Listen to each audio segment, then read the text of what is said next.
All right, a meditation you can repeat to increase your vulnerability and your rapport with your success cube and the keeper of success, a representation of your subconscious mind, who is always asking, what do you want more of?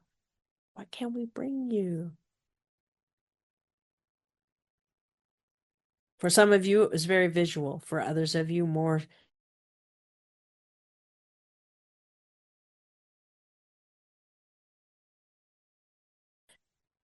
for you is good enough. Just let it be so. And know that your requests have been heard. All right. And so we turn to this group. John, who is the first to go? Can they unmute themselves?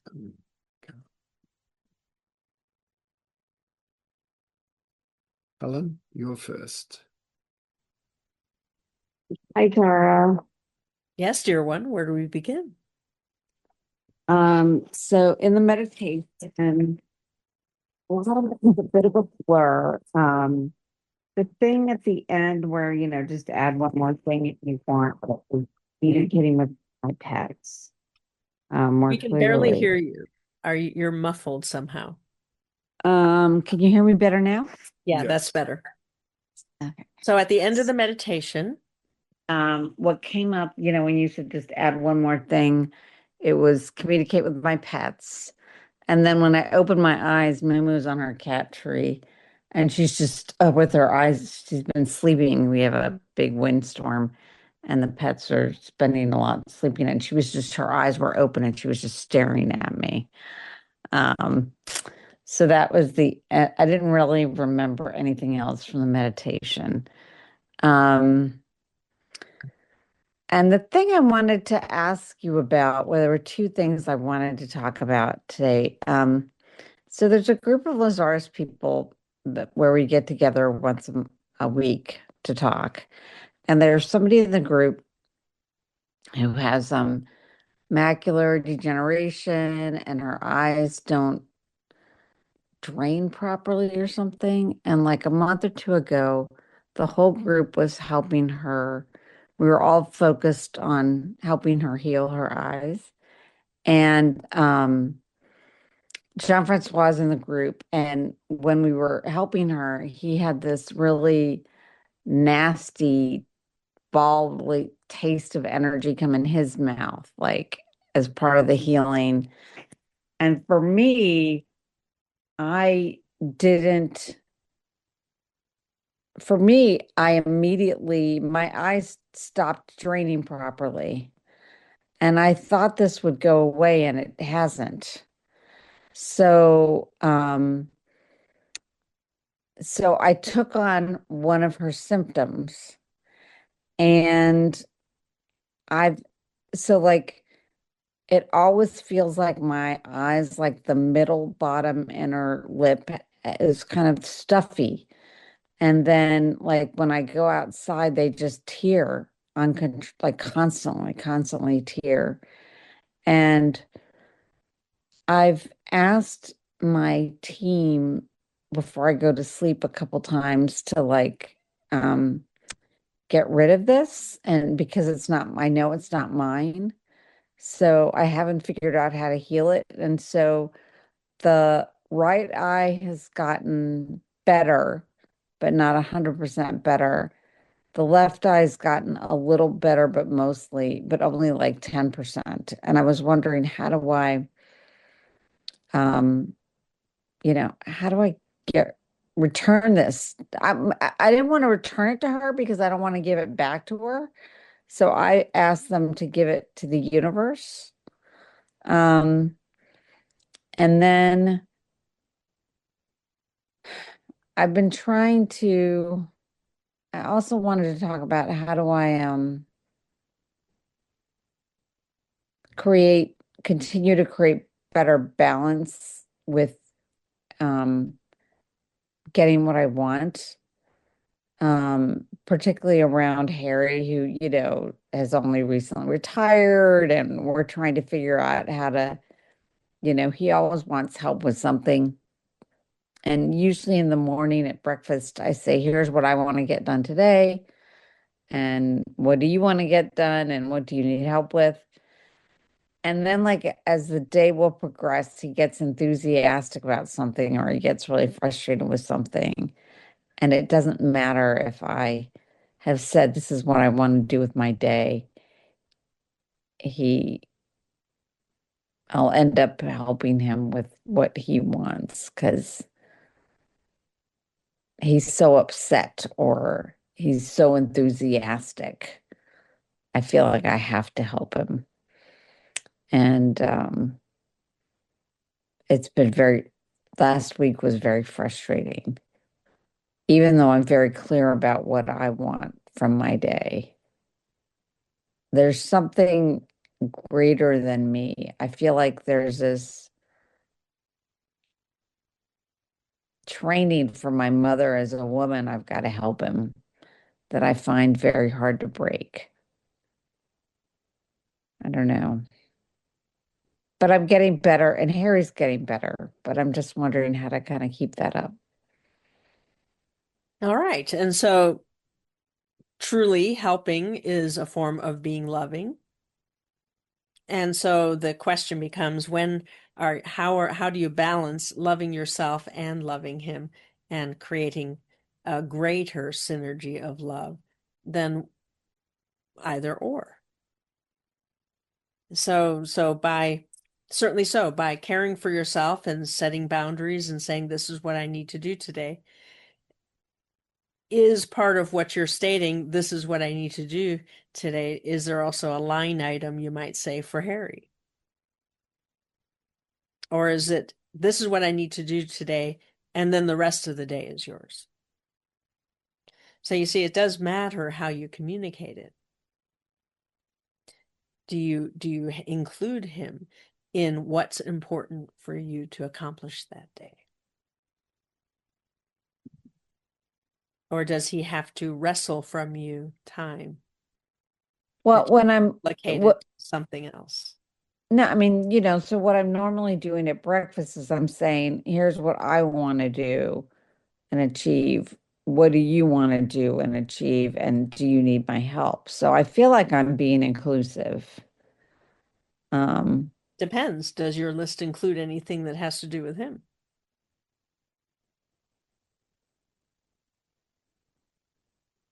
Or is it, I'm writing, I'm taking the dogs for a walk, I'm booking travel, whatever it is that's important to you?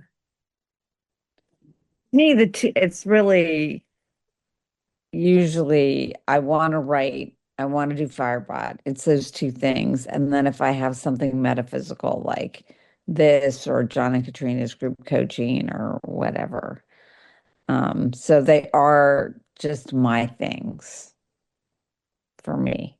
Yeah. So what we're saying is start thinking in more inclusive terms. Add a component that says, this is what I want for me, and this is what I want for us. Mhm. What do you think? Are you on board with what I think of for us? Okay. Does that make sense? Yes.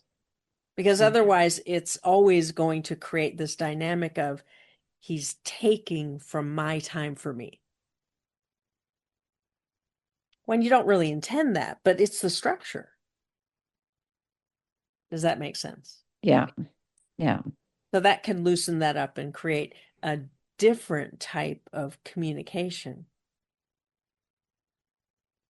where you're already saying, yeah, you're my priority. You're one of my main priorities.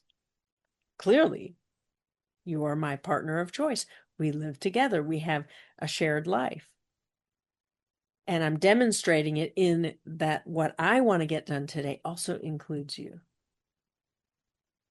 Not 100% of the time, because the writing doesn't include him and the metaphysics don't include him, and maybe walking the dog does or doesn't. But there's also things that the two of you need to create as partners, such as talking about your next trip together or whatever. That's just one example. Does that make sense? Yes.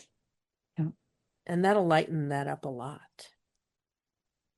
Because then it doesn't become my will and his will, which is an old pattern that we talked about last week. Yes. That can be difficult and isn't really necessary to impose on the relationship. There are other ways to define how you reach the perfect state of balance, where you have what you want and he has what he wants, and then the two of you have what you want together.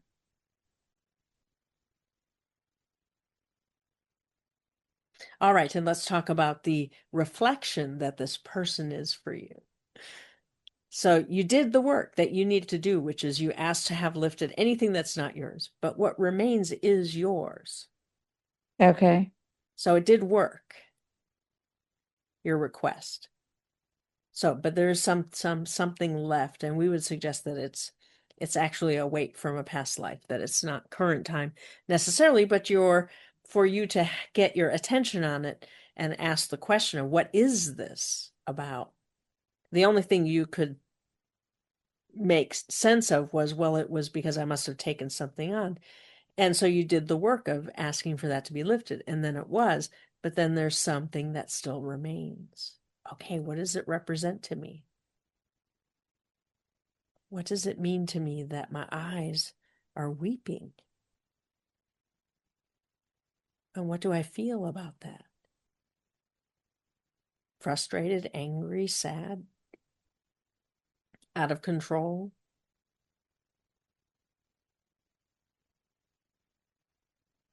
What comes up? It feels uncomfortably stuffy. Yeah. So as you give the instruction, okay, I got the message. Some part of me needs some help. I don't want to be the physical expression of it anymore. So you do a meditation and you ask your higher self to bring in who needs the attention. Well, we're giving you the clue. It's not in this lifetime. So some sort of lifetime comes forward. What do they need to have resolved that you are able to help with that they couldn't do on their own?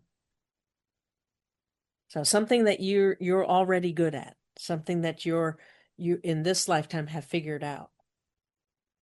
But they need the update, you might say. They need the upgrade in their consciousness so that they can be released. Does that help? Yeah. Yeah, because if you're frustrated, I've done all I can do. And I know that she was the trigger because of the healing work that happened. But I know that when I ask for something to be lifted, it gets lifted. So why do I still have this symptom? And so now you have a new path of inquiry. Oh, okay. It is about me. It's just not about me right now because it's not something that I would normally have. And I need to set a boundary that when I get information from my subconscious and unconscious, that it's not manifesting in my body.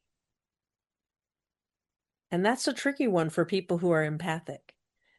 The empaths always want there to be evidence in their body that there's something to do. And you want to change that. No, I'm sensitive enough. I can hear the information, or I can see the energy, or I can have a quick feeling about it, an intuition about it. I don't have to have a physical manifestation. I get to set that boundary with my reality. Does that help? Yes. Is that with my thyroid? Because I'm still, um, like I'm still gaining some weight and that's frustrating. Um, is, but that's mine. So how do I'm just assuming that it's a longer I'm frustrated, but I kind of assumed it's going to take time for my thyroid to kick in and start generating hormones itself if it is healing. Does does that go along, like what you're saying now? Is that also, how does that relate to my frustration for what I know is mine in my physical body? Yeah, so the thyroid, there's a belief at work there. It may have started with the consensus. It might just be that the consensus is reflecting it back to you, that there's an impairment, that there's a weakness, that there's an energetic imbalance in the thyroid area. Would be around throat chakra and heart chakra area, wouldn't it? Mhm. And as you look to see, okay, I need more balance. How am I going to get that balance? More self-expression, more voice, more visibility, perhaps, and more love. The heart is there's never about anything else. It's always about love. And so as you begin to do some sort of visualization where the heart and the throat are collaborating, and you're always looking, the throat chakra is always looking to see, is it safe? And the heart is what tells you when you're safe. And when you're tapped into love, when you're connected, you know you're safe. Because the source is not in the physical plane. The source is your higher self. And beyond your higher self, your soul. And beyond your soul, God, Goddess. It's an infinite source of love. And you are the point of focus in the physical plane, but you are not separate. You came into this lifetime being taught you were separate. And some of you got that so strongly that you didn't ever expect to be reconnected again. Others of you knew immediately that is not right. That is not correct for me. You just knew there was something more. And that often, but not always, sometimes manifests in not wanting to be in the physical plane, not wanting to anchor here, because you knew that you were more. Each of you know that you are more by now on your journey. But there's still that residue of that separation, the original separation from God, Goddess, that is an illusion. It only occurs in the physical plane, but it occurs in every lifetime. And it has to be healed. That it's a perception of separation. That the higher truth is that I was never disconnected, but I needed to create a path of consciousness that would allow me to know who I am as a unique individual stream of consciousness. That was the quest. And in this lifetime, you are at the furthest most point of separation. You have the most powerful awareness of who you are. And it's easy to explain to anybody how different you are from them. Well, I'm this, I'm that. And no, I can't relate to you who has this and that. That's the evidence. But it's time to integrate and be whole and complete. And your thyroid is that mechanism. It's infusing that resonance of wholeness into your being. So when you feel a lack of it, when you feel out of balance, go into a meditation and connect with the stream of consciousness that is soul. And allow yourself to float up into, through Sirius, through the portal of Sirius, into God and Goddess. And ask for the healing. Whatever it is, of the masculine and the feminine, of the heart and the throat, of whatever it is that's a disparity. The loneliness, the disconnection, whatever is up for you that day.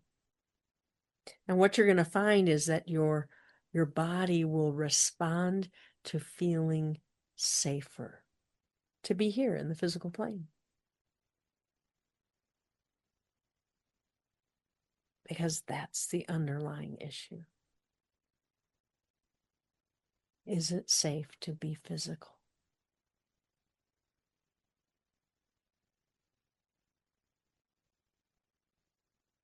So work with it in that way and let us know how it goes.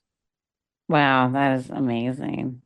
And while you've been talking, Moo has come and sat directly in front of the screen, which she never does, ever. So Beautiful. that's interesting. Thank you, Tara. Yes, we love you so. Wonderful. So helpful for so many here. All right. Who is next? Carol. Hello. Yes, dear one. Okay, Where do we begin? here's my problem of the day. All I right. live I live on the third floor of an 8-apartment building. Okay. Now, strangely, I'm the only one with a very big, huge invasion of mice. And I've acted, there's the poison, there's the traps, there's the filling of the holes, and it just doesn't disappear. So, and I ask myself, so physically, I'm doing what I have to do. Then I try to find out, why do I create this? What are my beliefs? I find nothing. I don't see any reason for this. I don't have a special belief. So I'd like to have some illumination about this situation. All right. So just to clarify, your home is the only one that has the mice. Yes. And not just one or two little cute things, It's in every apartment. It's since the past weeks, all I did, I cannot focus on nothing else but cleaning and, reacting to this. I can't focus on nothing else. All right. And so absolutely it's a boundary issue.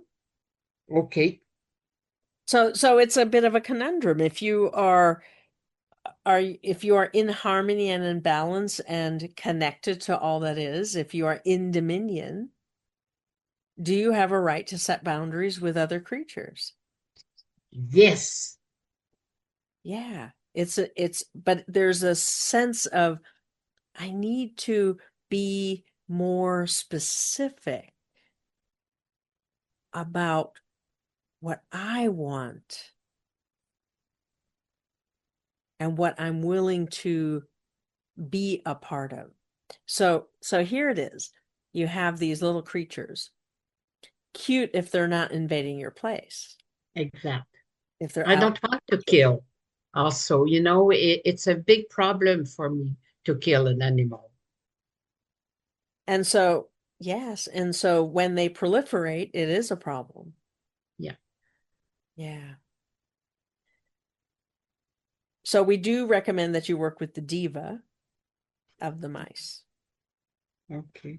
To ask for advice.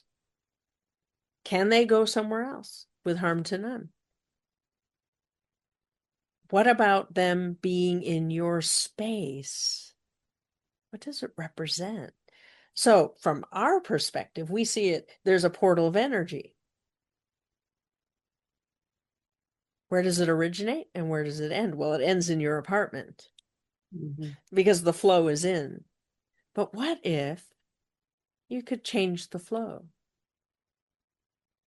What if you How could would I do that? magically have the energy flow from your space into the other dimension?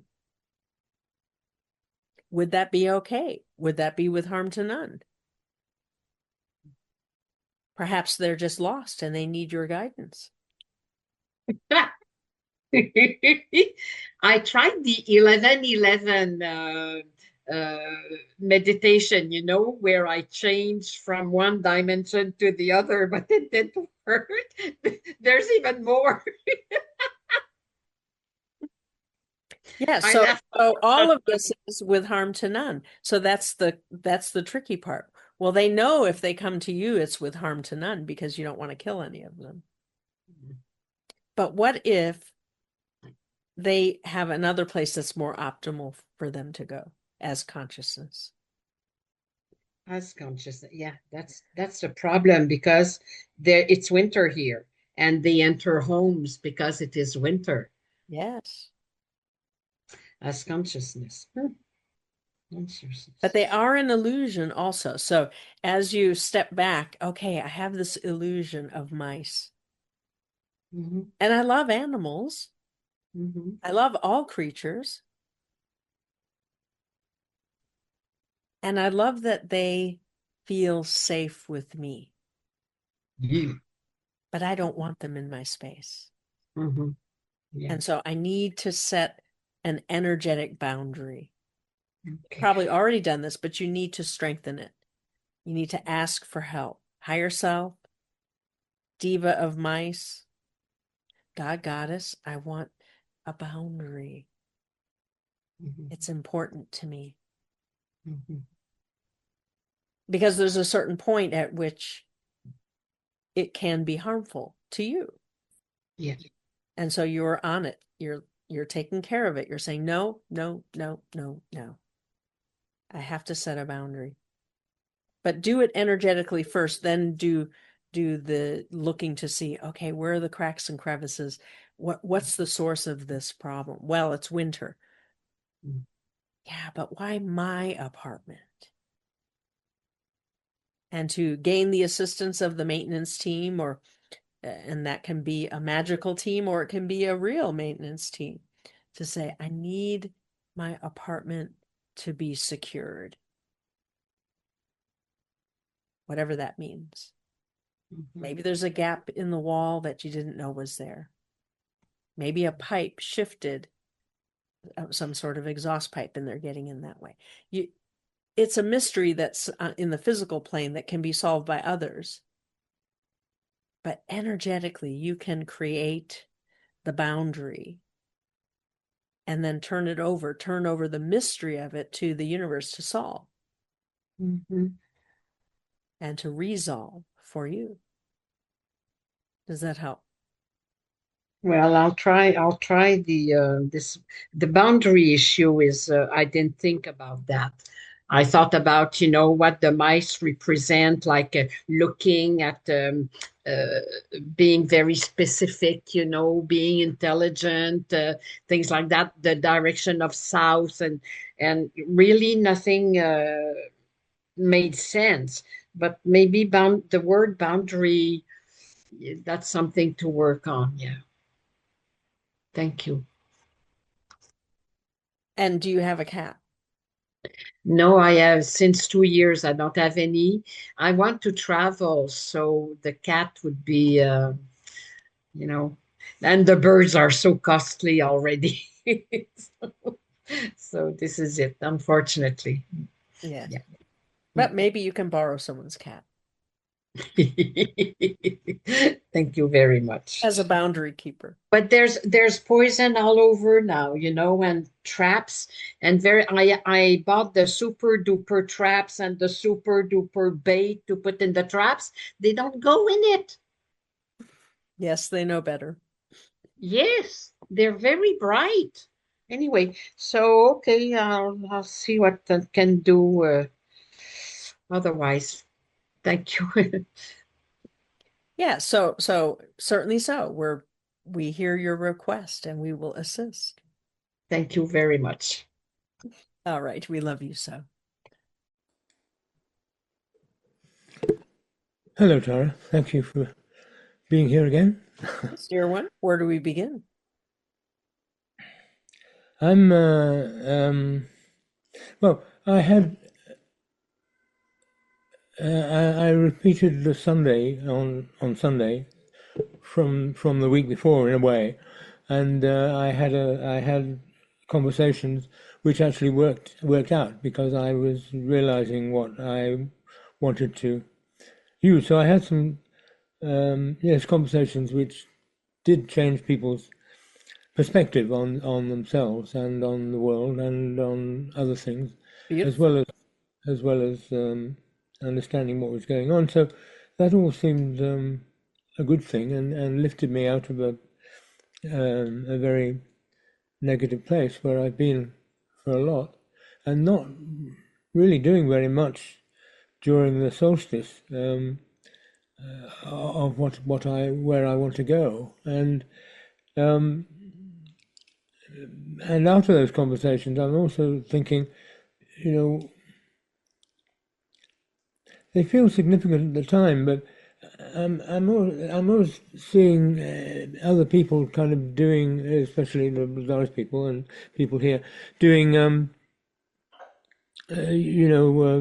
healing in a way which is obvious that they can heal people and or kind of being a healer. Just feeling. I guess I know it's not true, but I just feeling just what how significant is it really, and why am I not making money from it, and it all comes into the success. I'm just realizing, the big thing about success I had is that it when I feel I'm in a place of success, I feel out of control and I'm going to be taken over, or I don't know who I am. We talked about that before, and so during this meditation, I was finding it difficult to see where I want the success to be, and just getting into a very negative place. I've also got my phone numbers are not working properly, and I'm not doing enough about that. I just feel I'm dropping into giving up, and we talk about it, and then I have moments, great moments, and I'm just kind of very angry and full of self pity at the moment, and I'm saying, right, I know what to do about that, and I'm not doing it, and remembering what you were saying about who am I trying to punish, and it just seems very a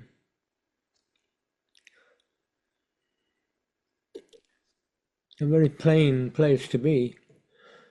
And So, in that place, does magic exist? Does anything really matter? well, yeah, the elements of what you say, yes. There's a lot of does it really matter, yeah. And So, usually, when you get to that point yeah, in creating reality, we would suggest you're regurgitating your raw materials instead of going to gather new energy. yeah. Yes, So it's all, you get frustrated because, well, it's not making a difference. It's not making a difference. It's not making a difference because you're not actually going and gathering the new energy. And you do have to do that as many times as you need to do it until yeah, you see a change. yeah, So you might do it once and then there's this great change. And then you grow into that space and then you wonder, well, but I already gathered energy. What do you mean? I have to do it again? Yeah. And yes, the answer is yes, you do. And Yeah. if you're really prolific in your magic, you're using it up. Your raw materials are you're growing into your raw materials, using them up quickly. You have to go gather again. Who do I want to be next? Who do I want to be next? What do I want to do next? What do I want to create next? Yeah. Which should be the fun part. But if you don't gather the new energy first, there is no inspiration. There is no expansive imagination or wonder or curiosity. So when that's missing, go gather new energy. So it's just words until you do it. Yes, So and what does it look like to gather new energy? Well, number one, I got to understand when I go into, we'll just choose the beautiful unknown because you're a resonant match for beauty. yeah. When I go there into the unknown, I'm not gathering of what I already know of beauty. I'm not just reassuring myself that beauty exists Right. or reassuring myself that I recognize beauty. That's not the exercise. Right. And that's what I do. Yeah. Yeah. So when you go into the unknown of beauty, and you don't even know what you're gathering because it's unknown, you just go be in the space and say, I'm willing to receive something new of beauty,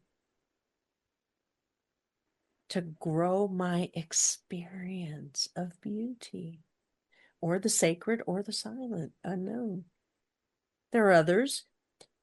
You don't have to go to the unknowns. You can go to fairy.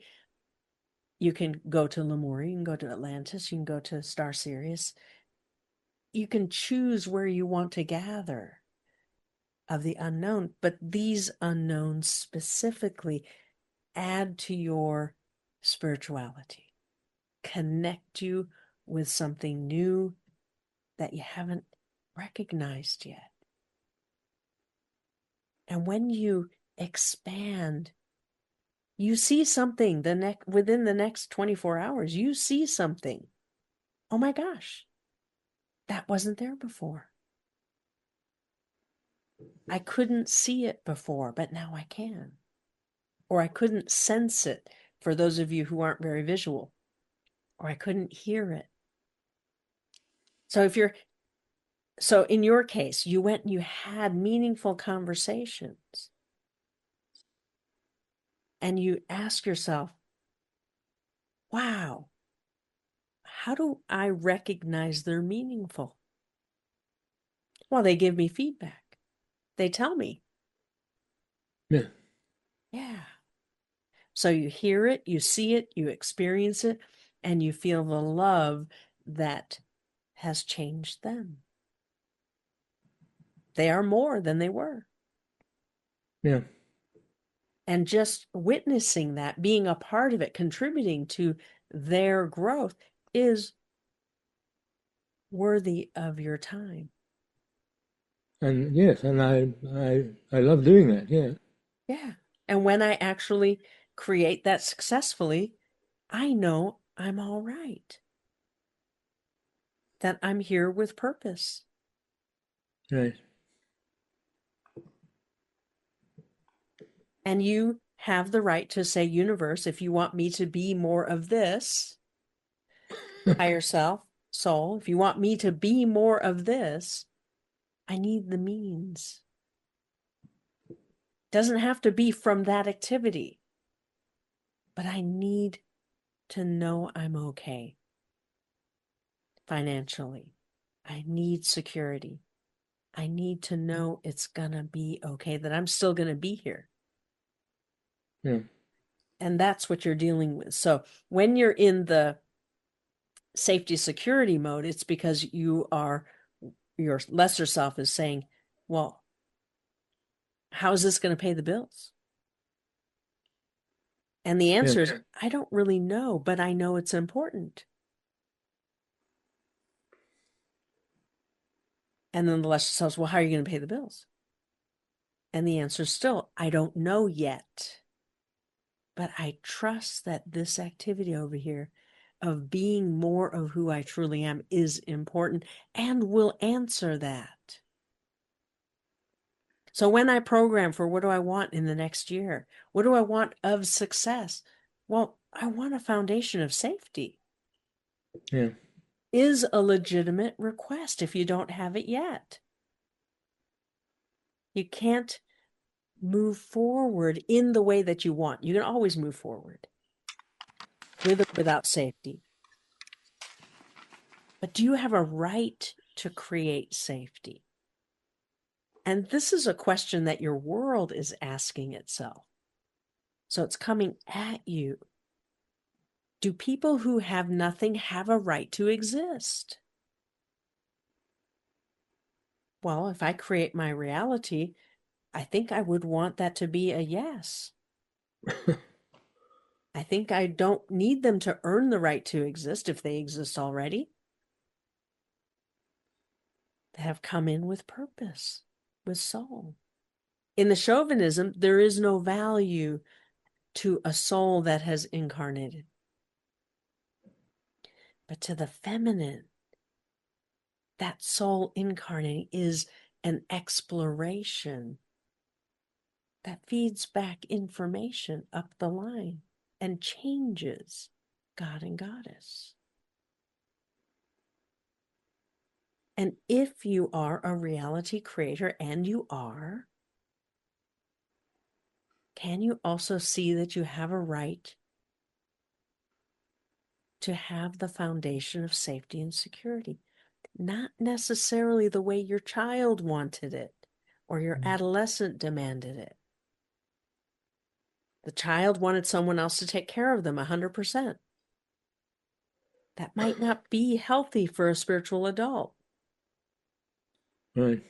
And the opposite of that, where as the spiritual adult, you're the one who takes care of everybody else. That's also not healthy because that comes from the child.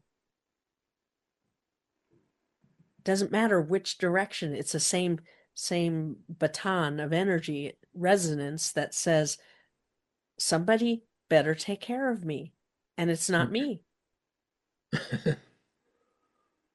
And whether it's you expressing that need or whether it's someone else in your reality expressing it, that's an imbalance.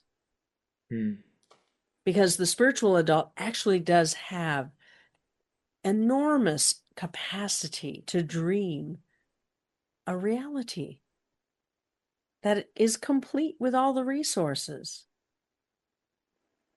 that has the ability to create safety and connection and knowing you're not alone. You see, the feeling of unsafe begins with I'm all alone. And we worked with you on this, with all of you who attended the solstice, because this is a critical piece now.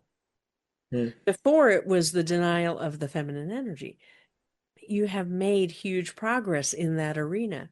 And you recognize now, yeah, I might still have issues and I might be out of balance with my feminine and masculine, but I'm willing.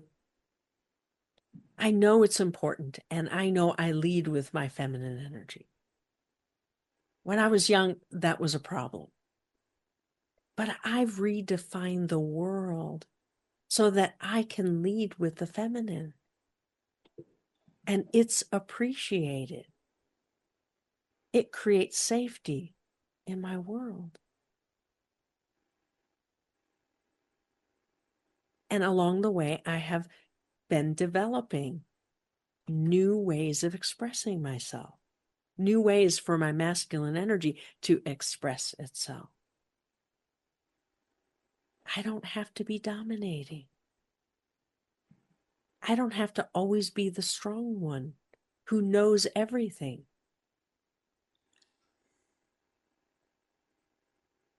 It's important to recognize that true masculine energy leads with love and compassion And you are a wonderful listener and storyteller. And it changes people.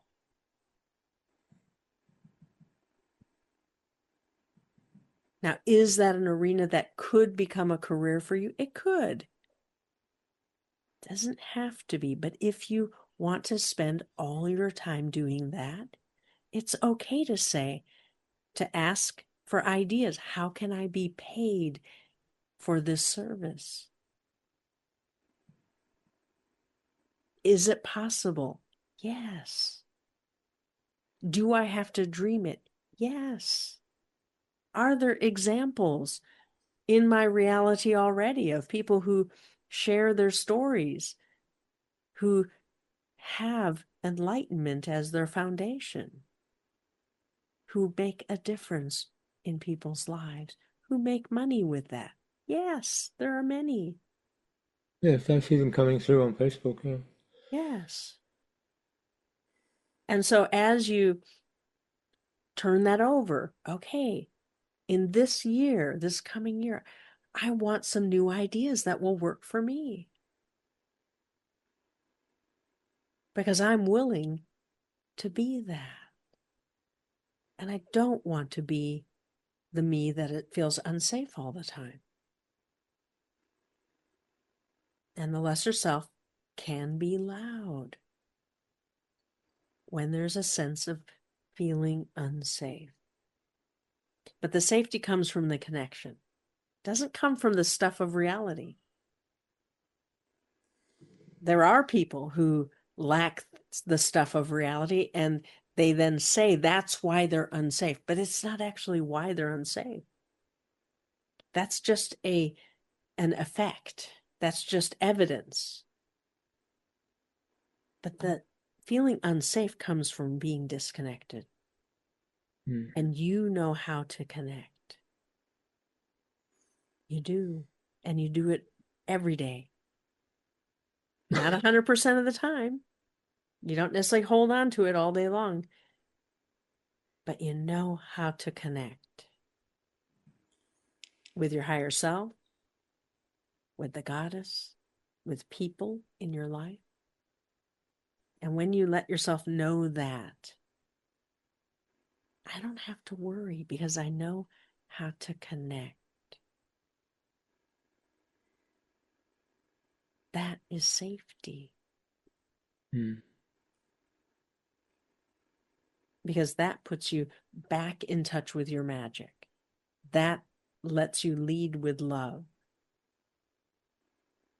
Because when any of you are scared, you know you're not being loving. There's no room for it. You're just trying to fix being scared. And give yourself permission to do any level of bad behaviors so that you don't feel scared. But don't confuse that with being loving. So there's a cost to being in fear. And that's the motivation. Wait a minute, I'm not being loving. I'm scared. I'm not being loving. It's as simple as that. How do I get back to being loving? Yeah. And that's the important pivot. So, will your phone get fixed while you sleep? Probably not. But can you manifest somebody who's really good with phones and is even provides that service for free to you because, well, you already paid the bill, so they can fix it for you? You don't have to do it all alone. Yeah. But you do have to pick up the phone and say, fix this. Yeah. I don't know how, but you probably do. Yeah. Well, yes. I mean, when you're talking about connection, and I do know how to connect with my higher self and the goddess and so on. I mean, that's at this moment, these last few days, particularly, has just felt so difficult, and so that I'm feeling so. So we are not inside your head, so we don't, when you say it was difficult, it was difficult, it was difficult. So that's the evidence you've been gathering. So what are you avoiding? What is the terrible thing in the future that you're avoiding? You don't have to say what it is. But understand that your attention is not on creating a beautiful reality in that moment. It's on verifying that something terrible is going to happen so that you can run the script of your lesser self, so that you can survive. So you have surviving, lesser self, and you have thriving, you the more. And when you're in this place of fear and doubt and worry, nobody can convince you that you shouldn't be. It is that action of saying, I know there's something different. I just can't see it. Yeah. And I need help. I need my higher self to help lift me out of this. And then you just have to close your eyes and say, okay, higher self, whether I can sense you or not, I know that you are there. And I need something new to focus on. And then you're going to get an idea. Go outside, go swimming, pick up a book, turn on the TV, go make some food. There will be some sort of instruction on what to do next to shift your resonance. Yeah. And as you said, well, last week I went out the door and I met people and I had a beautiful time and I contributed and I really felt on top of the world and things are going well. And this week, I didn't feel like getting out of bed or I didn't feel like leaving the apartment and I've just been full of fear and I can't connect. So change the environment. Something in the current environment reminds you you're not connected. You either have to remove that or you have to reframe it. Whatever it is. As Yeah, I think scan your environment, look to see what makes me feel bad. Put it away. Put it in a closet, throw it away, give it away, whatever. Scan again. Is there anything else that actually makes me feel bad? So bad that I can't shift my energy. Some reminder of the past. So as you do that exercise, and then you say, okay, what would, if I look at it, prompt me to know that I'm connected? So you have beautiful photographs. Do you have them on display where you can see them? Do you have them on your computer screen playing in a carousel or whatever? Or do you have them on your TV screen playing as a screensaver if you don't have them on the wall? no, I don't have them at all. No. Yeah. Well, I have them.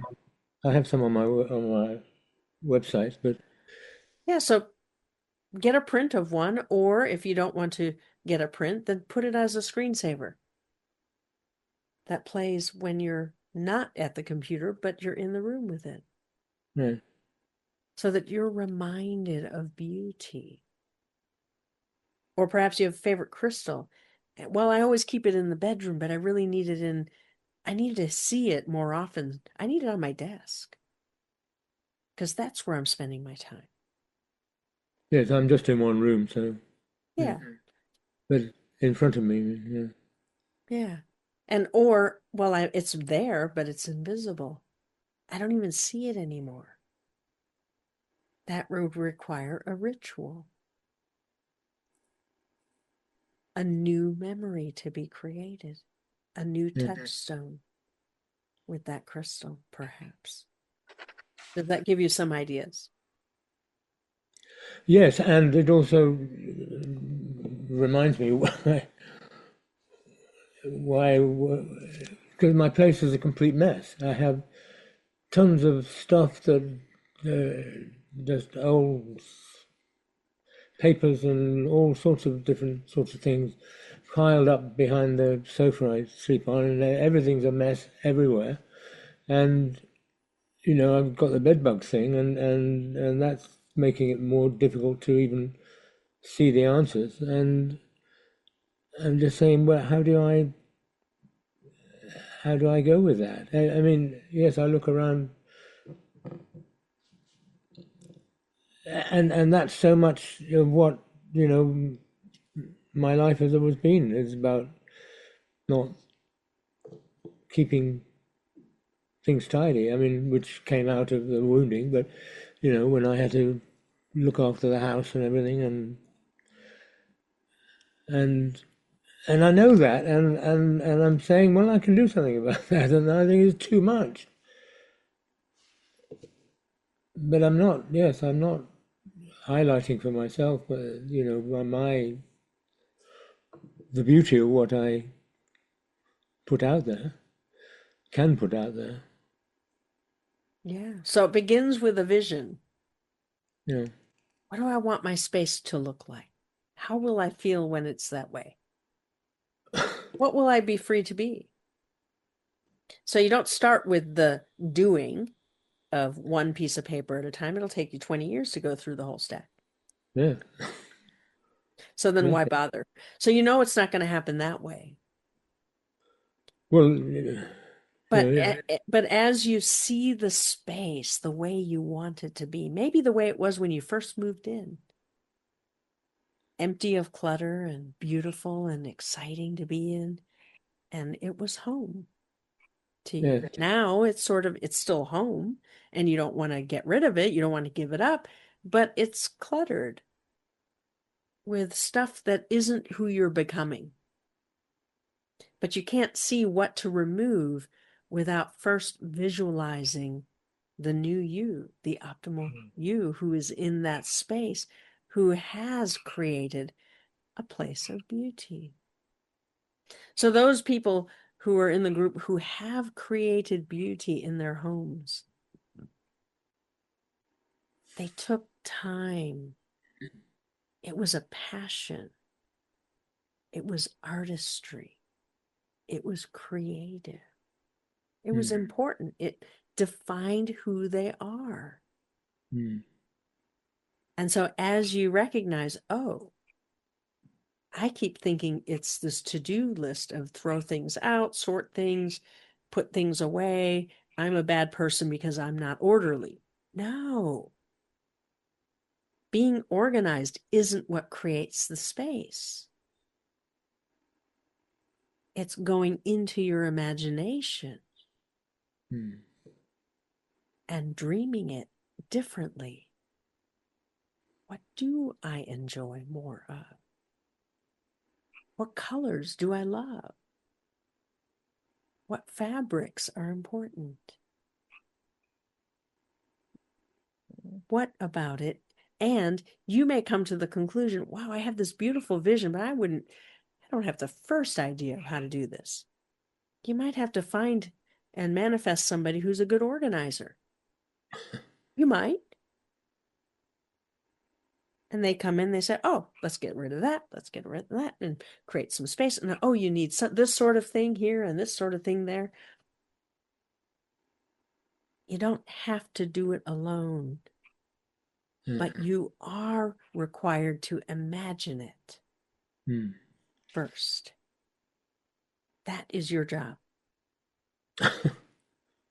So start there, all right? Well, and then, but on the back of that, with the bed bugs, because I still haven't. Well, you'll figure that out when you're finally sick of it. No, but what I'm saying is that with the bed bugs, everything's going to have to just go out anyway. Well, So, and is that an easy solution? well, Seriously, as you really let in, thought of maybe I that, but don't need all that stuff. And maybe the reason the bed bugs are still there is because they have all these places to hide. well, yes. But I'm also thinking, yes, this is a way to make me clear all the clutter. But then I'm so disorganized with, paperwork that I do that'll all get gone, and I'll just Yeah, it's a conundrum. But as you're asking to be more, to have a different experience, how relevant are the things you're holding on to and not getting rid of? It's a difficult process of reinventing yourself.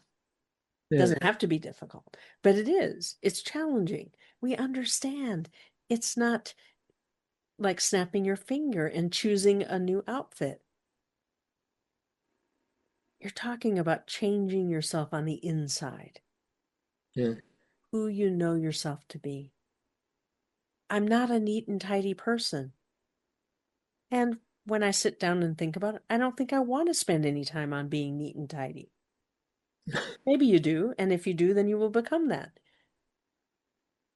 So don't make it a requirement of change to be neat and tidy. The only requirement for change is to be willing to let go of what doesn't serve you anymore, so that you can create space for these new resonances. Does that help?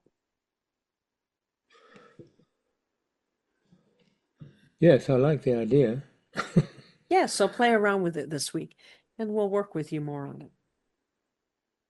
Right. Could I just ask you very quickly? The other thing that is so coming at me is all these new ways of healing.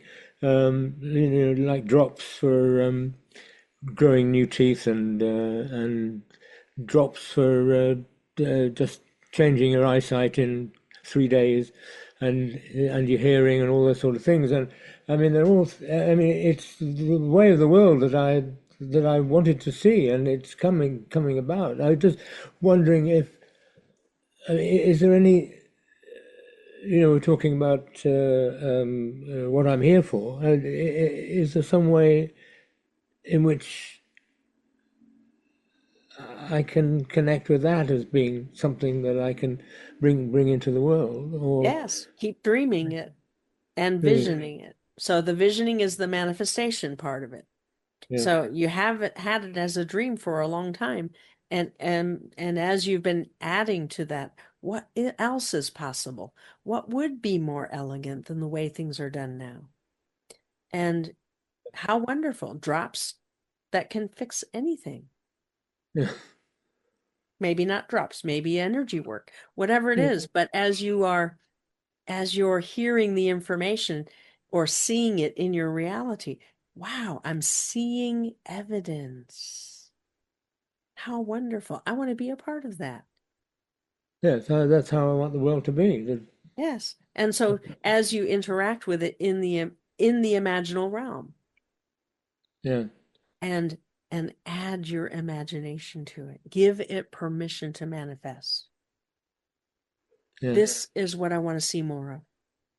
yeah. And I want to personally benefit from it in the time that I'm here. Oh, sure, absolutely. Yeah. So I'm willing to manifest this with harm to none, with elegance and ease. To do that part is very important. Yeah, And it does matter. yeah, Yeah, it does. yeah.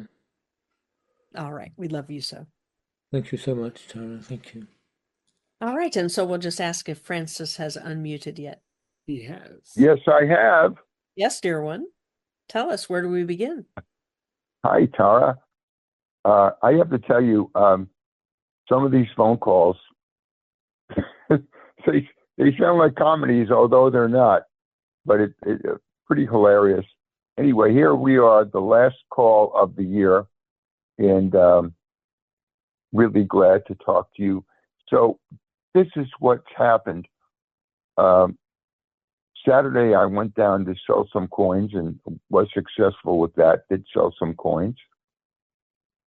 But as I was walking back from a restaurant to the coin shop, I tripped on the sidewalk and fell. And it was a very frightening thing because, my gosh, my balance has not been perfect, but falling like this was really scary. Fortunately, at a subconscious level, I know how to fall and not break anything. Those 18 years of martial arts did something for me. So I did put my briefcase in front of my face, so I wasn't damaged in the face, but I did scrape the palm of my left hand, and I did scrape my knee on my left side. But it really kind of knocked me out. Fortunately, there was somebody right near me. It took about 35 to 45 seconds to get me up, but did get me up. And, I made it back to the coin shop. And I'm wondering, because I know there's no accidents about anything, why would I allow a fall like that, a very serious fall? Is there a reason I would allow that? So first of all, we'll congratulate you on not creating an event where you had to be hospitalized. Yeah, thank you. Yeah.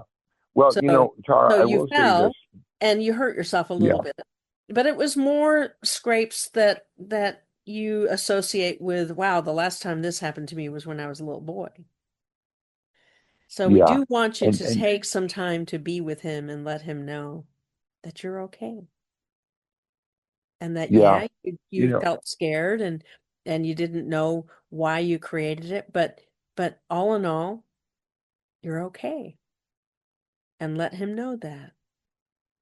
yeah, that's very good feedback. I will tell you, one of the things that happened as I was getting up was I was very thankful because I regularly talk to a friend of mine who's been a client of mine for 40 years, playing on his records.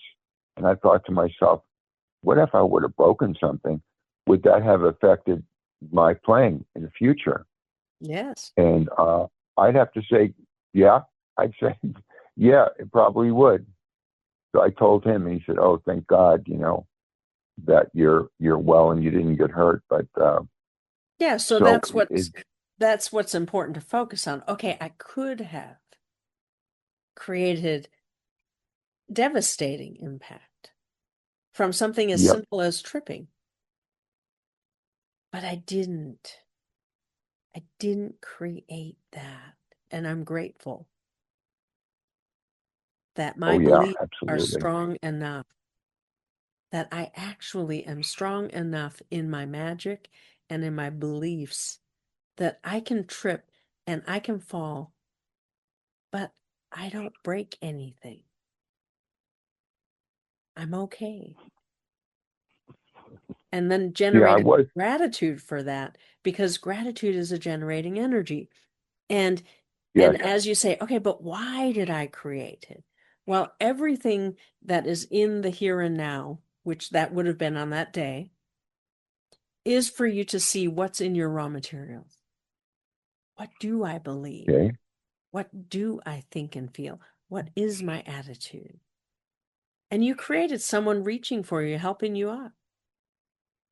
And as you I say, did, yeah, I have the skill. I know how to fall so that it's not devastating. I right, didn't remember it at the time, but it just was automatic. It was a reflex. I still exactly. got it, even at my old age. Of course, it's not very old. But as you really let yourself know, I'm okay. I'm bouncing back. I didn't break anything. I didn't go to the hospital. That's a new It you. Let it in. was I'm kind of not, shocking. It yeah, really but I'm not was who I shocking. was 3, 4, 5 years ago when I was in the hospital for some very serious things. Yeah, That's not me anymore. I have done enough to change that. And then there's the fear of falling. So as you as you begin to build rapport with your future self, Am I going to trip and fall? Am I going to fail? Am I going to get hurt? Let your optimal future self reassure you and be a guide, a guiding light for you to let you know you're not alone, that it's already done, that which you are asking for, and more, because your optimal future self has created a reality far beyond what you can currently imagine. But it's important for you to step into that resonance and gather energy. And that's for Henry as well. Step into the future self's resonance to gather what you don't yet have, but that you need to have that outcome. Does that help? Sure does. Absolutely. Beautiful. We have, What else? What else we have, is it? well, we have talked about me attracting a mate, and as I've processed, I don't feel worthy, I guess, at this point. So I have to do more processing about that. And I guess I'm comparing who I was to who I am now, and think that, you have to have enough to attract a good partner to be able to say, hey, let's go out, let's go on vacation, let's go. I got that. I got that. And I realize at a certain level, no, I don't really need to do that. Everybody can be on their own.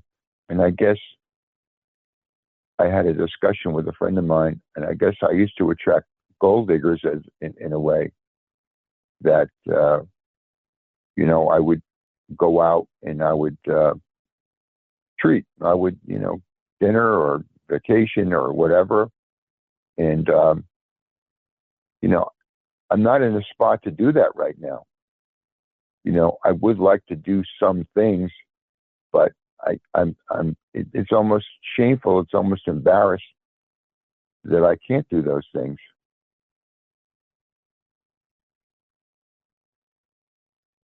So a level of vulnerability. Yeah.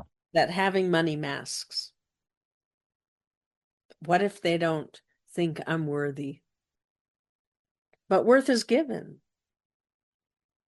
Worth is given by God and Goddess. You can't earn it. Yeah. That was a lie that was told to each of you in the template of chauvinism, was that you should earn your right to exist.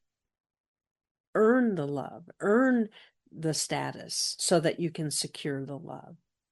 But that's not how resonance works. And as you let yourself know, no, I exist.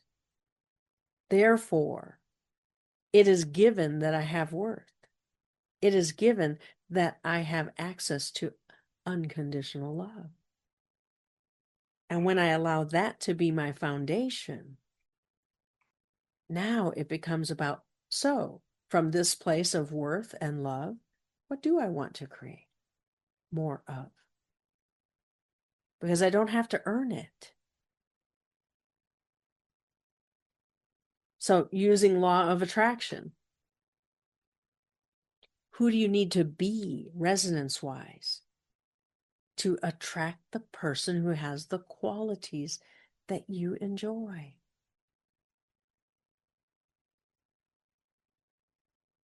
How do you know you have it?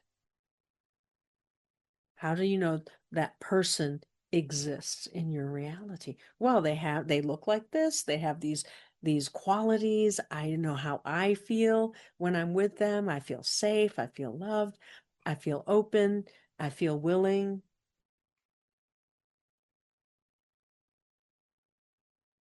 And then I remember, I don't have status. What's important about status? Well, it protects you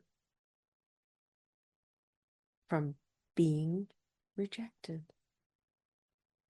It doesn't really. No amount of status is going to keep somebody if you're not being loving. So, but if you're being loving, whether you have status or not. The love attracts love. And so you need to get that separated out. I had it wired that status was going to guarantee something.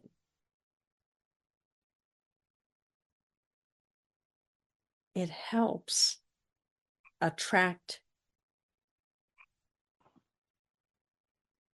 on a visual basis. Oh, he must have money. He must look good. He's dressed nicely. It can work that way. But that's the superficial part of being attracted.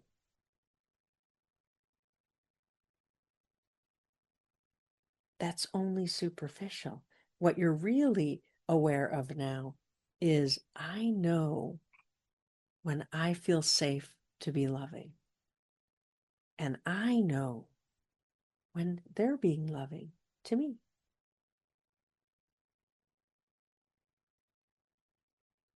And together we can create success. We can create status if that's important.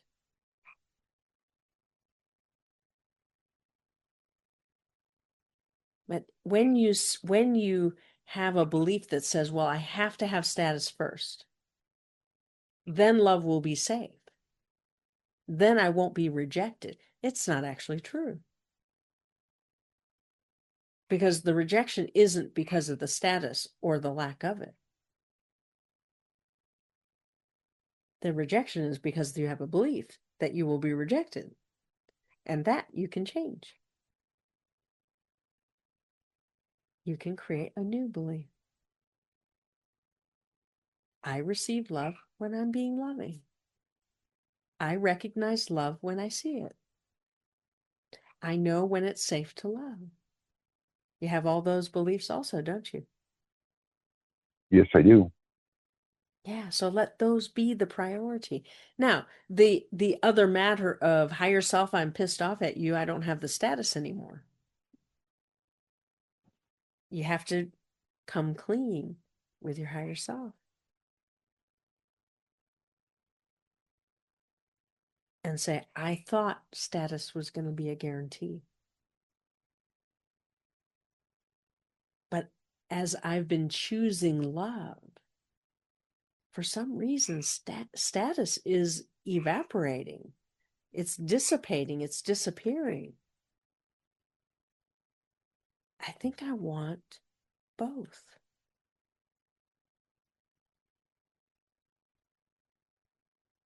But I don't want to give up love for status. Right now, I've got it wired. It's either or. Apparently, yeah. Yeah, and that's what you want to change. Why can't I have both? Why can't I create it all? And that's important to look at. I've inherited beliefs that say it's either or.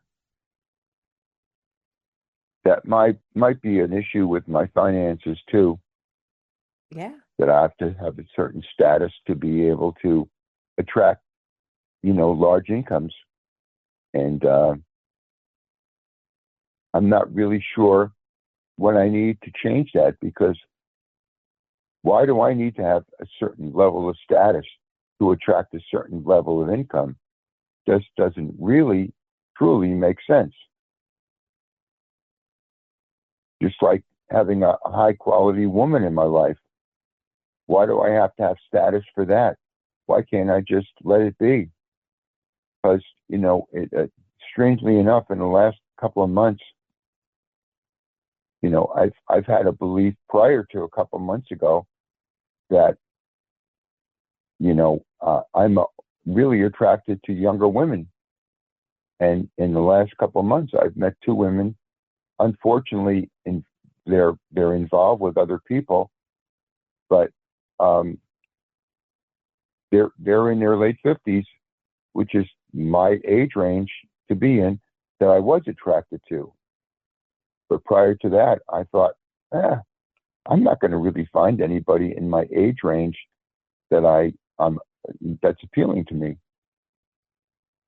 And so the universe brought these two women that are wives of friends of mine, and to show me, hey, look, there are people out here that you're not aware of.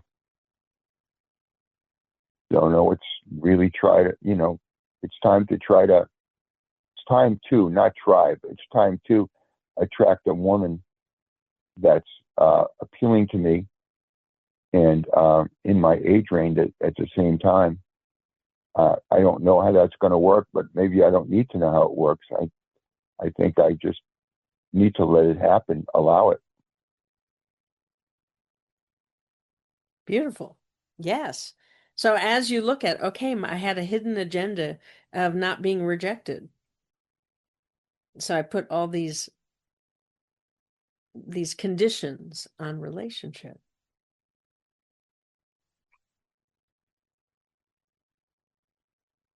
As I let that go and I truly let myself be vulnerable, you work with your higher self to decide, how am I going to be safe? It comes in that relationship with higher self. That's where the safety is. It's in the being loved unconditionally and knowing that you are. And once that's really who you are, and you are that, all the reasons why not go away. They were all just there, the status or the not being wealthy enough or only meeting people who are already attached to others. Maybe you can allow somebody who's not attached. Someone who is truly available to being loved. That's the next step, isn't it? Seems to be, yeah. It seems to be that I have to really own that I'm worthy and that I deserve to have a great relationship and I deserve to have, a nice income coming in. And it doesn't have to be a struggle. It can be an easy and elegant way of manifesting.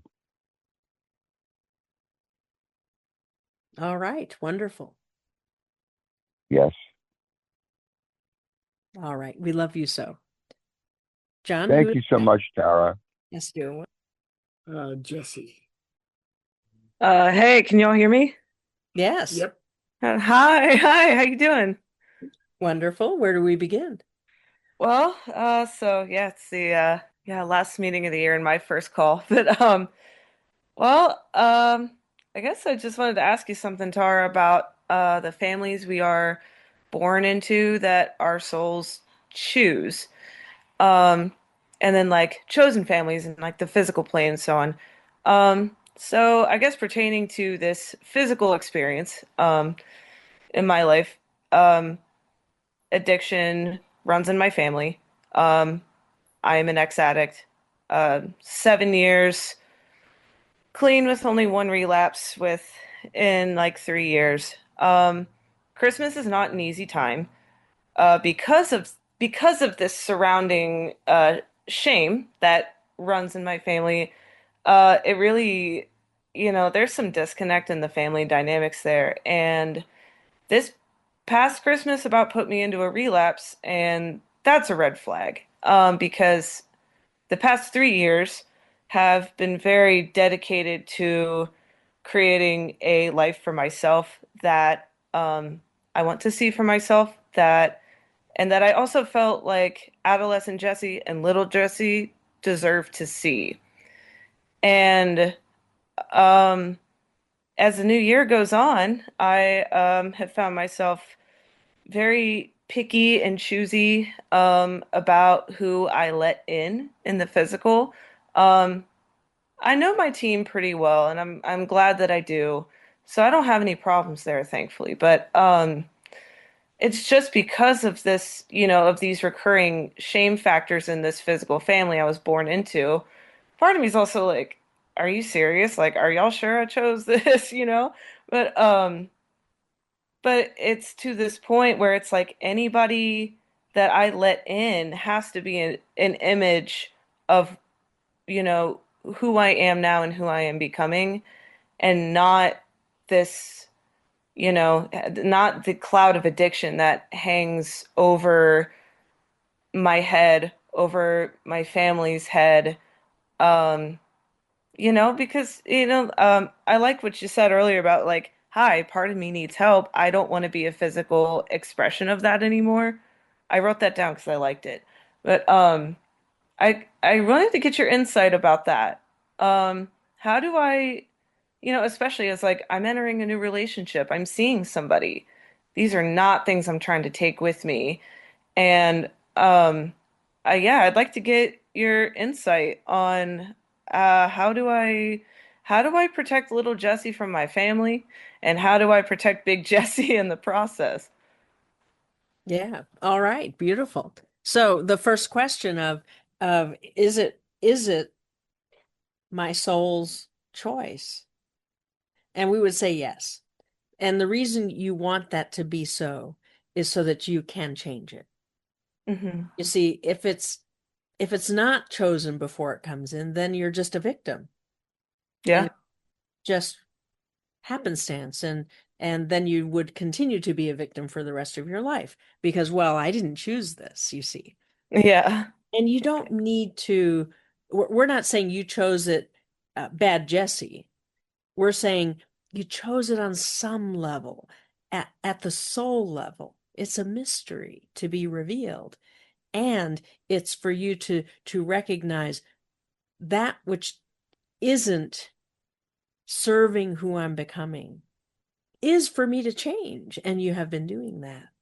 Thanks. And Yeah. yeah, so as you that healing that we've talked with others about doing, and you have done also, but we want to really emphasize when you go to your little girl, if she's the you in your past and not the free child or the magical child, if she's the adaptive child, she's adapted to her environment, Hmm. she's asking, get me out of here.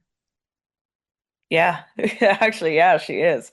Get me out of here. I want different parents, or I just want you and your higher self to be my family. I do not want these people. I don't want to be here anymore. Sometimes you have something trigger you, an old hurt or a pain or a shame, and you go to your child and you see the event. Sometimes you don't have to see the events, but you might get a glimpse of, that's when I decided I'm this or that, and I'm done with that. I don't need to be ashamed anymore. I don't Mhm. need to feel worthless. I don't need to feel disconnected. But you do have to take that little girl and say, higher self, let's give her a new reality. Yeah. And you see the change. You lift her up, or your higher self picks her up and takes her to the new reality. New parents who love her unconditionally.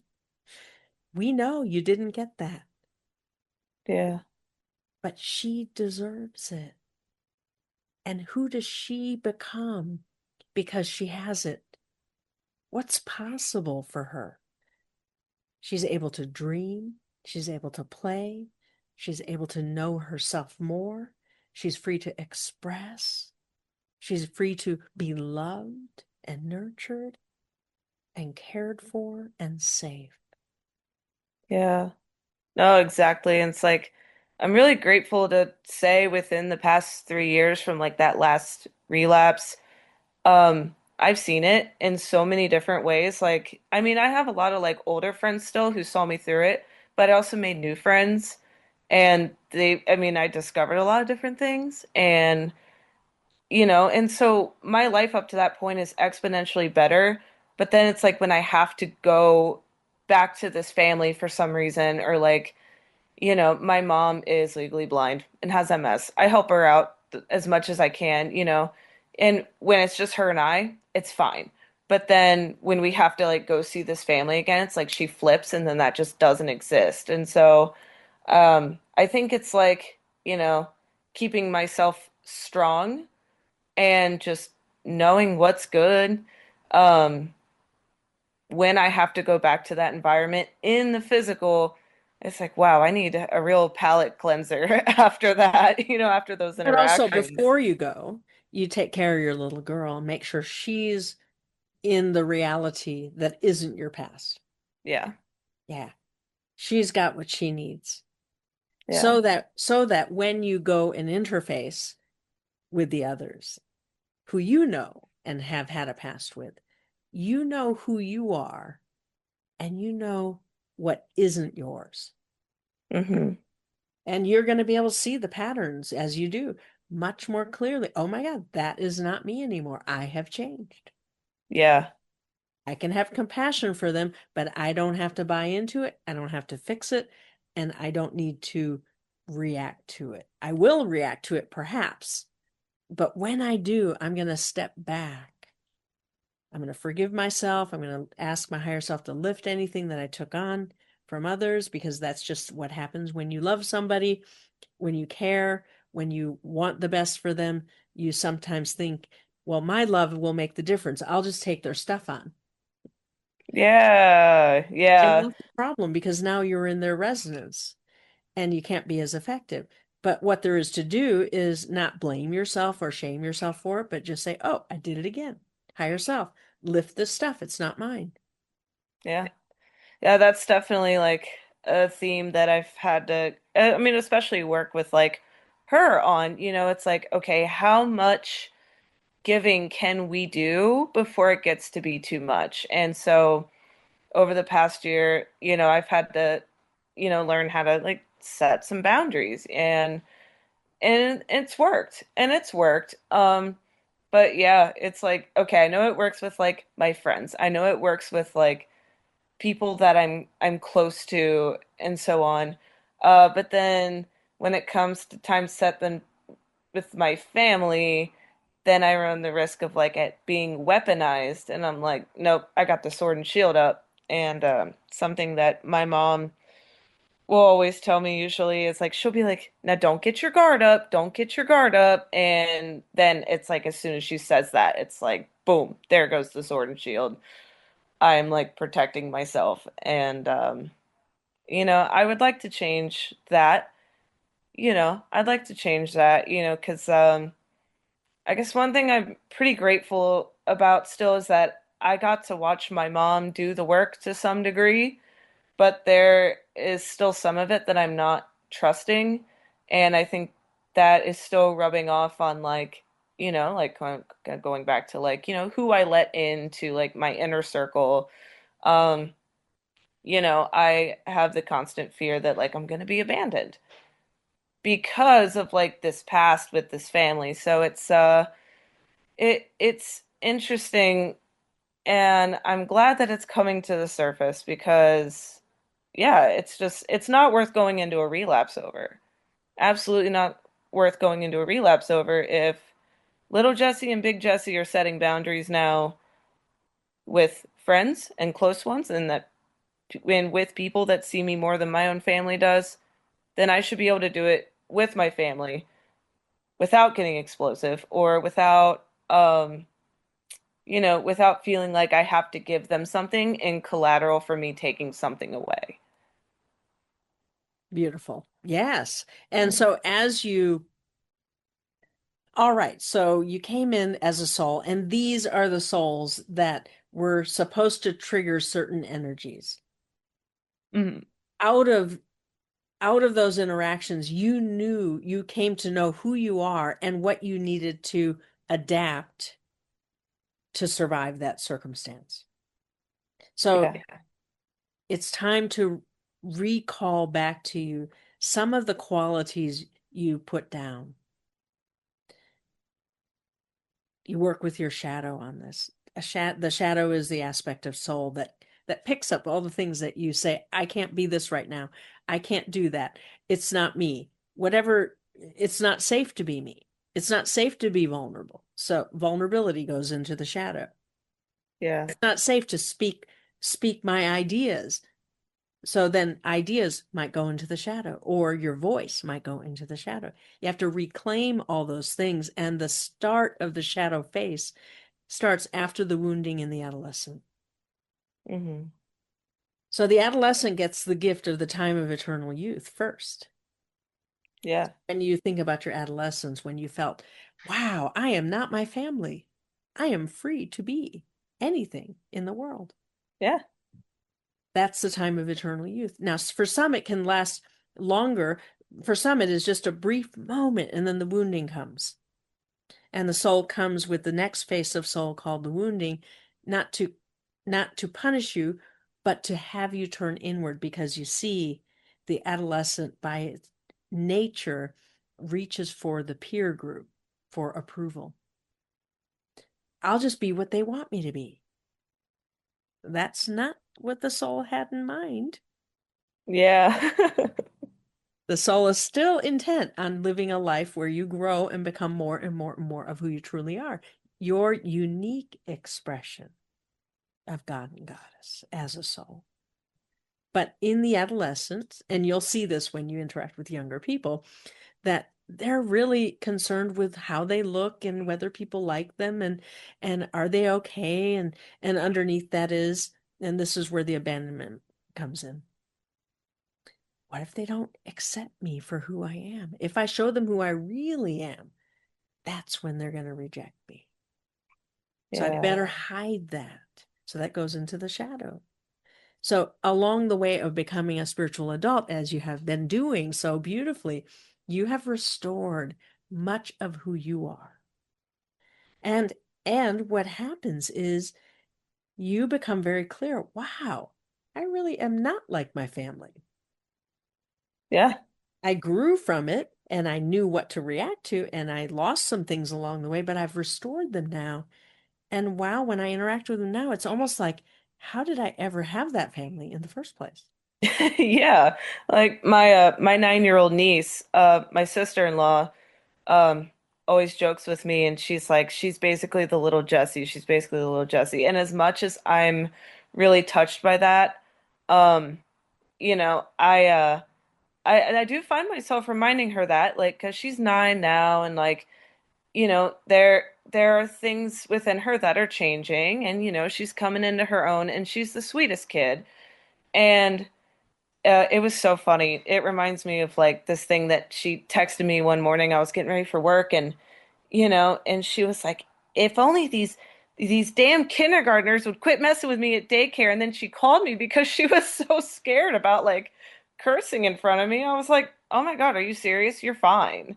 I was like, you don't need my approval. Like, did mom say you could say damn? And she was like, well, yeah. And of course, my sister-in-law was on the phone. She's like, oh yeah, like I said it, but she can't say it around other kids, but if she's talking to grown-ups, it's fine. I was like, oh, okay, cool. I was like, see, like you don't need my approval. Like you're growing. Like trust me, like as an adult, you're probably going to be saying it more. So it's interesting to be in this position to where I am like mentoring a child who was exactly like me, who even shared a lot of these painful experiences while she was so young, because now I feel more called to like show up for her in her own uniqueness. She is not a personified version of my inner child. She is completely her own person. But I can use, this version of little me and me now to be the best for her because, it's like as far as like with the elders go, I'm like, I can get through it. But for her, I'm like, nah, you need a good role model. You need a good aunt out of me. I had two really great aunts, as a kid, and actually three. I had like a really good great aunt and like two good aunts. But I had them, and I'm just carrying the torch along. And so that's really as far as like a bigger picture goes, if it's for anybody, it's it's a nice example, you know. It's nice Yeah. to be carrying that forth. As you continue your work and allow your inner child to really express herself more and more and more, to be the magical child, to have that vibrant imagination as she does, to explore and to be free to be who she is. What happens then is you begin to manifest more examples of those resonances in your world. Children Hmm. that come in knowing they're enough, that they Yeah. have worth, knowing they are loved, and they stay connected. They're no longer coming in as souls that are disconnected, because each of you are making the map of being connected and knowing, oh, it was an illusion that I was separate. But I'm restoring that. I'm building that trust. And I'm understanding the value of being connected to something more. That I'm here to bring in the more real, the spirituality, into the physical plane. Hmm. Beautiful. Yeah. Well, thank you so much, Tara. I really appreciate that. Yes, we love you so. Love And you you're so. right on track. You're right on track. Beautiful. Thank you. All right, John, who is next? Patricia.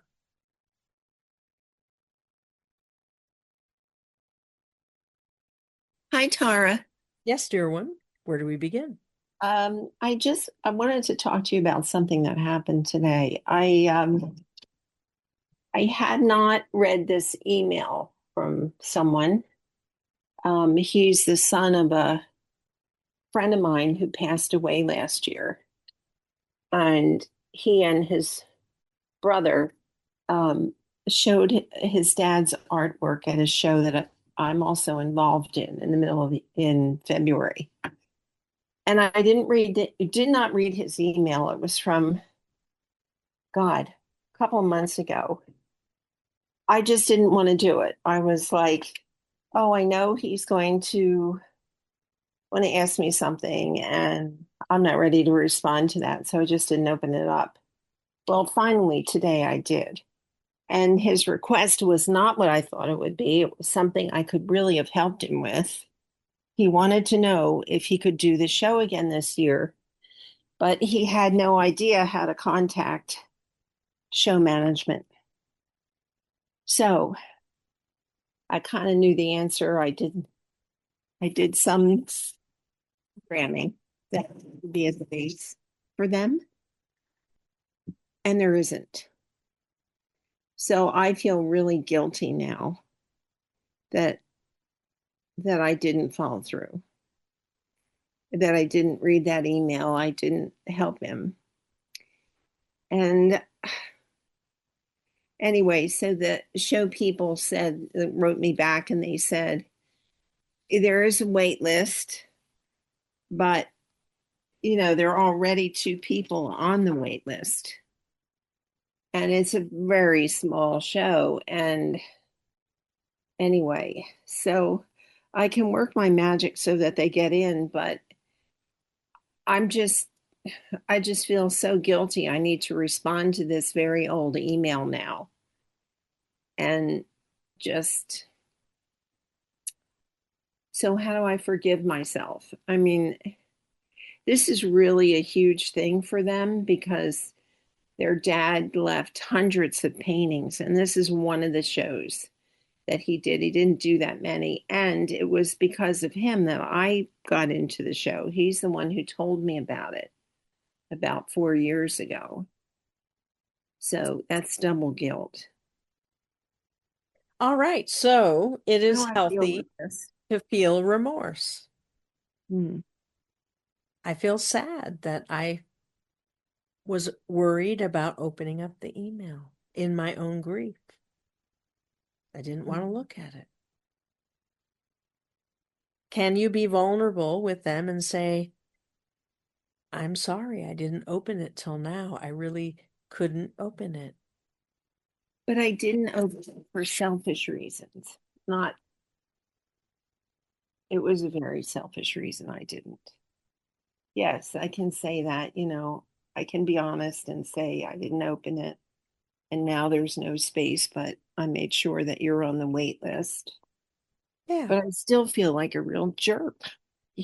Well, as you turn it over to the universe, do you trust in right timing? Do you trust that you can create miracles? Maybe not this show, but maybe it gives them time to prepare for the next year. Yeah. I don't know. What's the fear? Well, this show they could do. There are not many other shows that they could do. Is it an frequently- annual show? Yeah, it's an annual show. So maybe not this year. If they don't make the wait list, they don't get picked.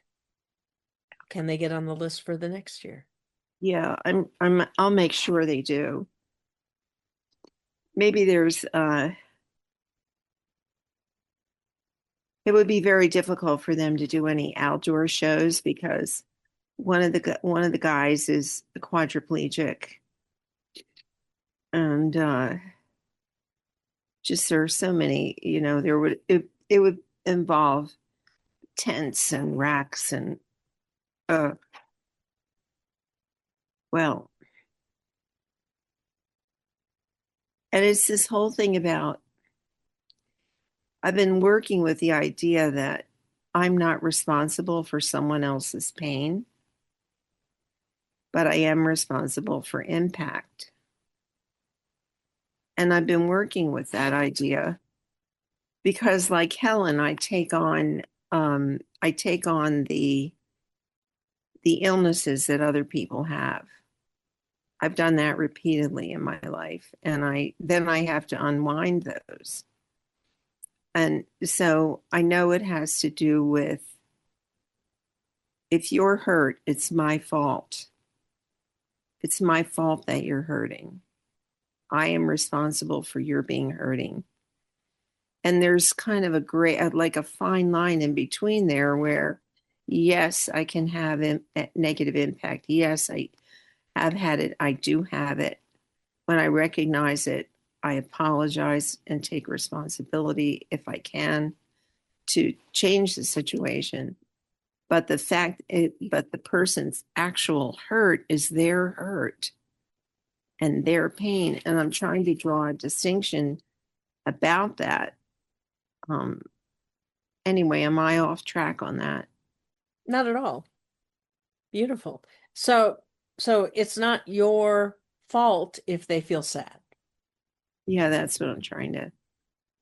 And you're not the only resource that they might have come across that would get them into that show. But you were one. You were the most likely, and they reached out to you. So you can feel remorse, which is not shame. It's healthy shame. I can feel sorrow. I can feel sad that I didn't help them in a timely way because they might have gotten into the show then. Yeah. But I opened the email when I did, and I'm glad that I did. And I did the follow through of finding out, can they get in the show? Yeah. And you put them on the wait list. And you can tell them that, and they will be grateful. They might be sad that they're not in the show, but that's for them to create. So you can put energy into creating the miracle. I turn this over to the universe. If it's for their highest good, if it's for the public's highest good, they will be in the show. Yeah. I would like to create a win-win-win. Everybody wins, including you and your experience of the show. So what you don't need to do is put out there that I deserve to be punished, and therefore my show isn't going to be what I want it to be. Oh my God, you just read my mind. Yes, so be careful. That is your martyrhood. Yeah, I do that. That's exactly. Yeah. And I thought, well, maybe I should just give them my spot and not do the show. No, but more likely I would do the show and be beating myself up and sell nothing. That's more likely what I would do, is punish myself for it. You could, but you don't need to do that. What you can do instead is look, I've done this show a few times. I'll try to make notes or something of the things that you do need to pay attention to.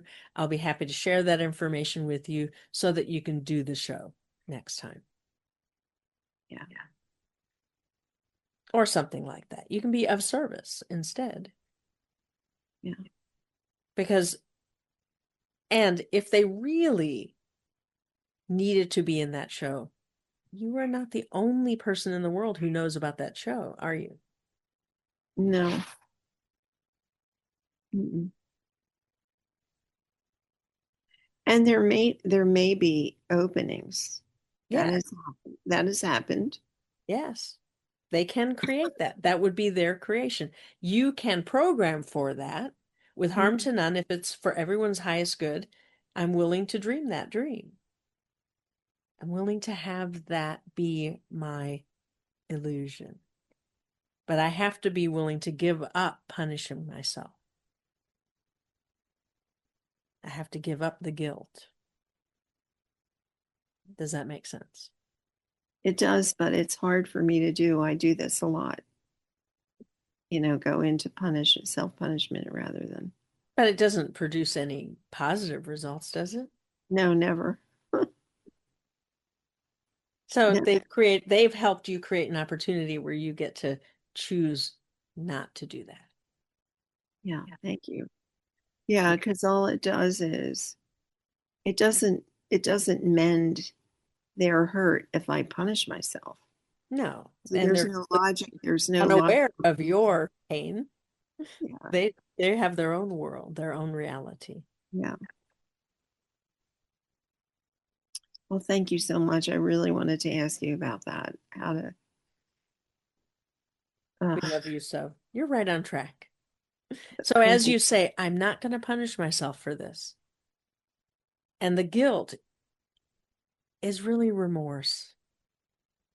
I truly feel sorrow for not having opened it. I thought it was going to say something else. I did. So I was avoiding it. Yeah. I don't need to punish myself for that. I need compassion for myself. I need my higher self to help me through those sorts of fears. Go ahead. As you're talking, I'm thinking about other things that I can direct them to do. Yes. That are online, that they won't need to do the physical piece. I mean, one of the guys is, he's a mountain man. I mean, he's like,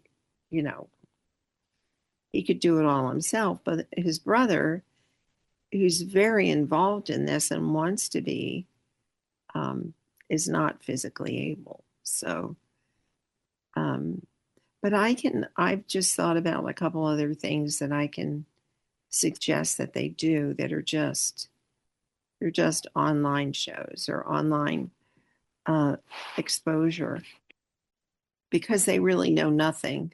They know nothing about the art world or Beautiful. how to get their stuff out. So, okay. Thank you so much. All right. On Thank that you. note, we go with love and peace. We love you so. And John, we assume there's no one else. There's no one else. All right. All right. And so today's work, expanding your success cube. Look for the evidence you have expanded. Whether you remember the meditation or not, doesn't matter. But your work is to be conscious of what has changed, what's different now. Do I feel different about my future? Am I seeing some evidence of changes that are afoot, that are coming from the future that I am dreaming? All right, and so we go for now as we wish you a very happy new year. Tara, may I just ask you a quick question on some of the things you said today? Or do you want to skip it? What time is it? It is 6:48. All right, we can give you 12 minutes. Okay. Cool. It was just something that you said to Henry, I think it was, where, and I hadn't thought of it this way, but what I heard was that you're saying, as we create our life and as we, have dreams and visions and we get what we want, we're using up our raw materials in the sense of like, if I want a new car, I get a new car or something like that, or I want to do this, I get that. I no longer have that as a dream in the future. It's been used up. And what you're saying is, what I heard you say to me was that, well, that's where you go to the unknowns, go to the other realms to gather energy. You don't know what that energy is, but you're gathering it. And it becomes new raw materials, new ideas, new futures that you can live into. Is that what you said? Sort of, yes. Well, that could apply. What we actually meant was, so once you're in the experience, your thinking, feeling, your attitudes and beliefs become apparent, and they are the boundaries of the reality. So as Henry goes out and he interacts with these beautiful people who inspire him to share more of himself, the more true Henry that isn't evident when he's sitting worrying about his phones or whatever, or the bed bugs or whatever the topics are. But as he's out there and he's expressing himself and he's in Henry the More, he also is getting feedback of what his current beliefs are, what his current attitude is, what his thoughts and feelings are, what are his choices and decisions, what's available. Right. And so a week ago, it was very expansive. But this week, he couldn't connect. So what is being reflected is something new is required than just regurgitating what he's already done. He needs a new way to connect, but he doesn't have any ideas for it. Doesn't know. I'm just doing the same thing I always do. Why isn't it working?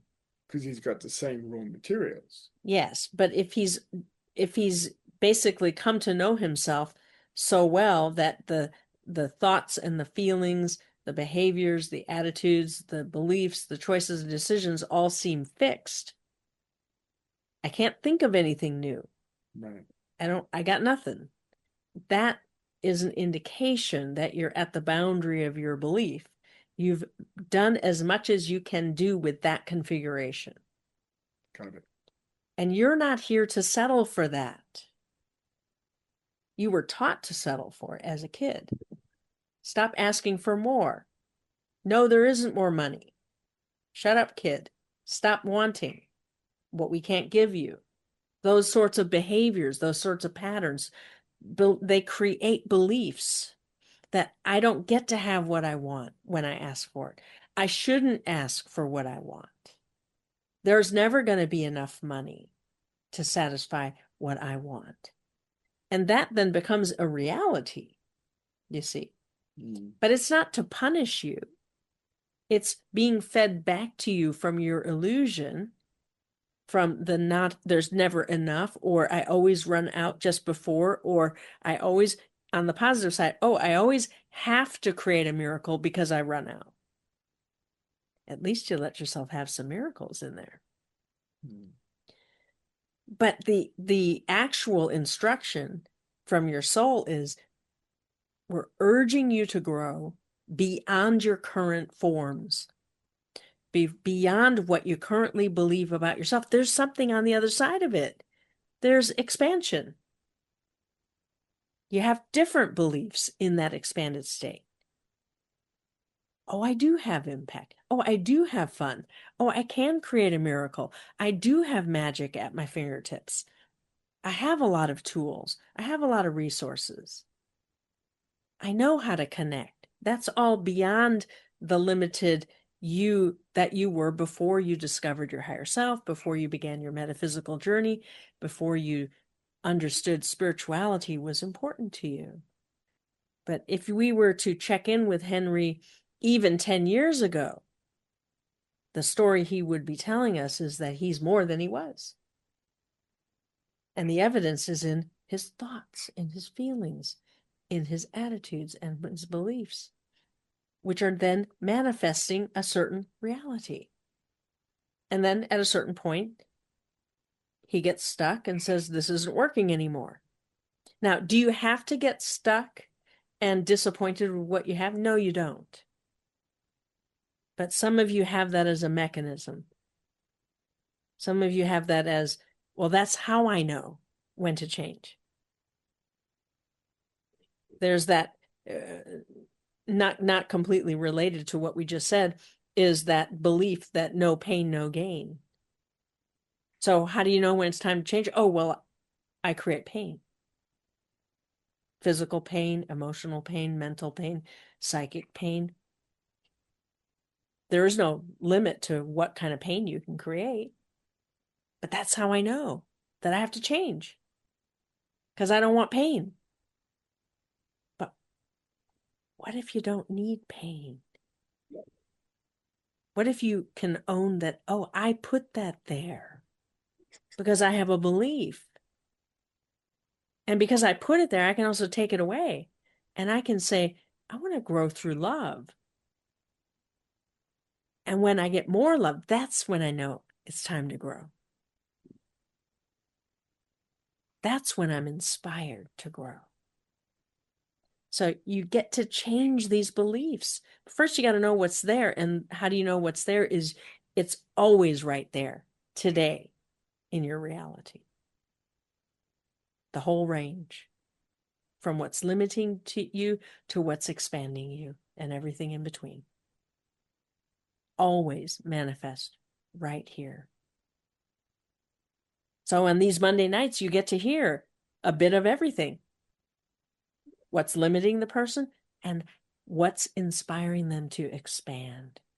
And you hear the longing, you hear the desire to grow in the way they're asking their questions. The willingness is there. And they do love good enough to create that. Each of you do. Does that help? Yes. All right. And we think that is 12 minutes. What time is it? Yeah, you still got a few minutes. But All right. Do you have another question? no, that was pretty good. Yeah, yeah, We're so just playing with you. yeah, so that's what that meditation to the success cube is expanding, is the ritual, gives the subconscious and the unconscious a message. You want to expand those boundaries, right? Yes, and you create an ally of your keeper of success, who you may or may not have been conscious of before. A representative of your subconscious who has access to your unconscious.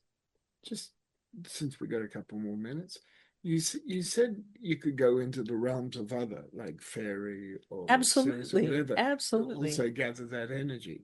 Yes, you go with intention. You go with intention. So when might you go to the fairy realm? Well, we've done rituals with the Council of Elders. They must know. They have experiences in the Valley of Dominion of the New World. They're participating in designing that new world. Maybe I'll go there and gather of Dominion. Okay. Just as an example. Yep. In Lemuria, the connection that was never broken. The land that never forgot. In Lemuria, you can reconnect to your ancient memories of how things are in oneness. What does it mean to be whole and complete and have no fear of disconnection? Because in this lifetime, the last lifetime, it's just a given. I'm disconnected. I'm so far from source. How can I be connected? And yet you remember, I was connected. I wasn't always this way. I want to bring some of that that connection into this consciousness. Many of you worked with that many years ago, and it set the tone for your relationship with your higher self. I know I have a higher self who loves me and who's bringing all the goodness and the beauty and the truth. Does that help? Yeah, thank you. Yep. Good Thanks, questions. Very worthwhile. All right. And so we go for now. As we bring Katharina back, we go with love and peace. Until next time.